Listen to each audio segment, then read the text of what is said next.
જામનગર શહેરમાં અનામત બચાવોના મુદ્દે અપાયેલા એલાનને અનુલક્ષીને અનુસૂચિત સમાજ દ્વારા રેલી યોજી સૂત્રોચ્ચાર કરાવરાયા હતા। દલિત સમાજના કાર્યકરો દ્વારા ટાઉન હોલ સર્કલમાં ચક્કાજામ સર્જી દેવાયો હતો, જેને લઈને તંત્રમાં ભારે દોડધામ થઈ હતી। શહેરના વિવિધ વિસ્તારમાં આવેલી કેટલીક દુકાનો થોડા સમય માટે બંધ રહી હતી। લાલ બંગલા પાસે અનુસૂચિત સમાજના લોકોએ દુકાનો બંધ કરાવી હતી, તેમજ વેપારી એસોસિએશન દ્વારા પણ બંધને સમર્થન આપવાનું આવ્યું હતું। તાજેતરમાં સુપ્રીમ કોર્ટે अनुसूचित जाति ने अनुसूचित जनजाति विरुद्ध में एवो आदेश करेल है कि SC/ST एक्ट SC/ST कोटा अंदर वर्गीकरण थवुं जोईए अने राज्य सरकारों ने पण आ सत्ता छे। भारतीय संविधान में आवी कोई जोगवाई नहीं।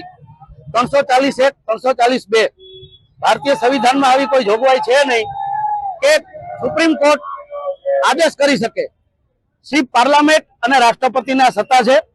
भारतनी पार्लामेंट कायदो बनावी सके, सुप्रीम कोर्ट कोई कायदो बनावा माटे नथी। सुप्रीम कोर्ट सिर्फ सूचन करी सके। भारतीय संविधान नी अंदर छेल्ले ज्यारथी भारत आजाद थयुं त्यारथी भारतीय संविधान ने 9મી सूची में दाखल करवामां आवेल नथी। एटले वखतो वखत अनुसूचित जाति अने जनजातिना जे अधिकारो छे एना उपर आ सुप्रीम कोर्टे बीजी वखत तराप मारेल छे। एटले सुप्रीम कोर्ट आ देश उपर कोई सर्वोपरि नथी। आ देशनी जनता सुप्रीम कोर्ट थी सर्वोपरि है। सुप्रीम कोर्ट सूचन करी सके, एमने कोई पावर्स नहीं कि सरकार ने आदेश करी सके।